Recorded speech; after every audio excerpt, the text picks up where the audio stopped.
दोस्तों मेरे एक व्यूवर्स का ये सवाल था कि सर अगर वकील का नोटिस मिलता है तो क्या करना चाहिए।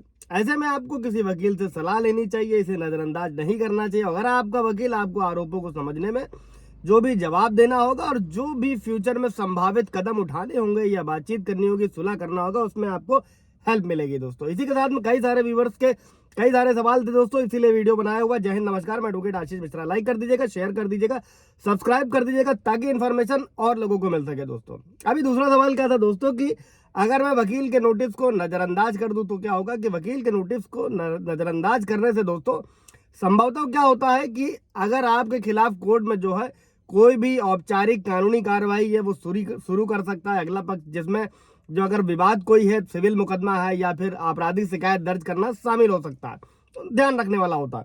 तीसरा सवाल यह था दोस्तों कि अगर मुझे कोर्ट का नोटिस यानी कि समन मिलता है तो मुझे क्या करना चाहिए। दोस्तों जो कोर्ट के नोटिस को पूरी गंभीरता से लेना चाहिए। जो भी डेट समय दिया गया है वहां पर कोर्ट के सामने पेश होना चाहिए, चाहे वो व्यक्तिगत रूप से हो या फिर अपने वकील के माध्यम से हो दोस्तों, क्योंकि ऐसा न करने पर गंभीर कानूनी परिणाम भी हो सकते हैं दोस्तों, जिसमें आपके खिलाफ एक पक्षीय डिग्री या फिर गिरफ्तारी वारंट जारी करना और कई सारी चीजें शामिल हो सकती है और तुरंत किसी वकील से सलाह लेनी चाहिए। अब अभी अगला सवाल क्या था दोस्तों कि क्या वकील के नोटिस के कारण गिरफ्तारी हो सकती है।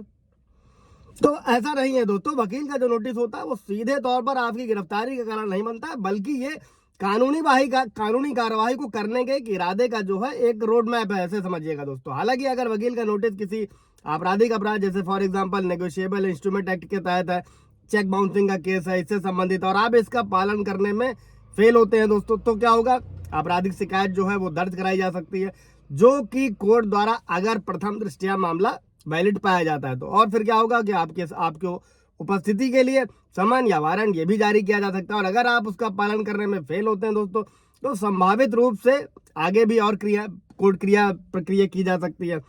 अभी अगला सवाल क्या था दोस्तों, क्या कोर्ट में मामला दायर करने से पहले वकील को नोटिस देना जरूरी होता है। तो दोस्तों सभी जो न्यायालय होते हैं उनमें मामलों के लिए वकील का नोटिस जरूरी नहीं होता है। हालांकि कोई अगर खास मामला है जो कानूनी रूप से जरूरी है, जैसे कि चेक बाउंसिंग का ही केस मान लीजिए सर, अगर अगर आता है तो, और इसे भेजना अक्सर एक अच्छा अभ्यास होता है। किसी भी मैटर में दोनों पक्षों में जो है पहले ये हो जाता है तो फिर आगे की कार्रवाई में ठीक रहता है दोस्तों। और न्यायालय के बाहर समझौता करने का भी आपको मौका मिलता है दोस्तों, क्योंकि मुकदमेबाजी से पहले क्या होता है, विवाद को हल किया जा सकता है, नहीं तो फिर कोर्ट में जब केस चलता है तो सालों साल भी खिंचता है दोस्तों।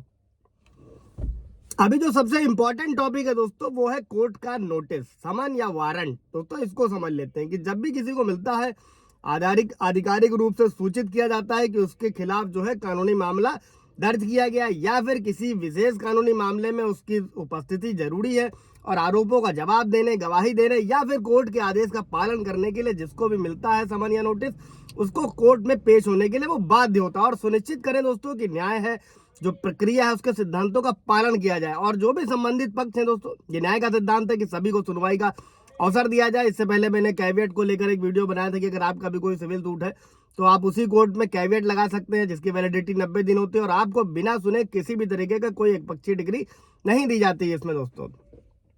अब अभी क्या है दोस्तों कि नोटिस पर हमेशा जो भी जारी करता कोर्ट है दोस्तों, वो आधिकारिक मुहर होती है, स्टैंप लगी होती है, और उसकी प्रमाणिकता और अधिकार की पुष्टि करती है दोस्तों। केस की पहचान संख्या, सिविल मुकदमा है, आपराधिक मुकदमा है, याचिका करता है, अगर कोई वादी प्रतिवादी, उस सब कुछ स्पष्ट रूप से बताया जाता है, और उस अदालत का नाम और पता जहां से नोटिस जारी किया गया है दोस्तों, ये सारी चीजें भी मेंशन करी जाती है। फॉर एग्जाम्पल सिविल जज है, सीनियर डिवीजन है, या फिर कोई कोर्ट है दोस्तों, और वो डेट और वो तिथि ये सब मेंशन किया जाता है, कोर्ट के हस्ताक्षर होते हैं। जब भी इसे जारी किया जाता है, उस व्यक्ति या संस्था का पूरा नाम या जिसे नोटिस भेजा जाना है, इसमें सब कुछ स्पष्ट रूप से बताया जाता है दोस्तों।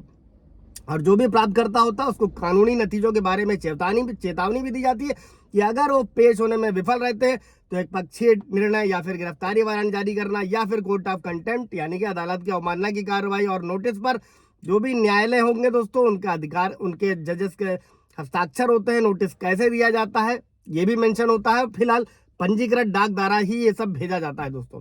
इससे रिलेटेड कोई सवाल जवाब होगा दोस्तों, पूछेगा। Thank you.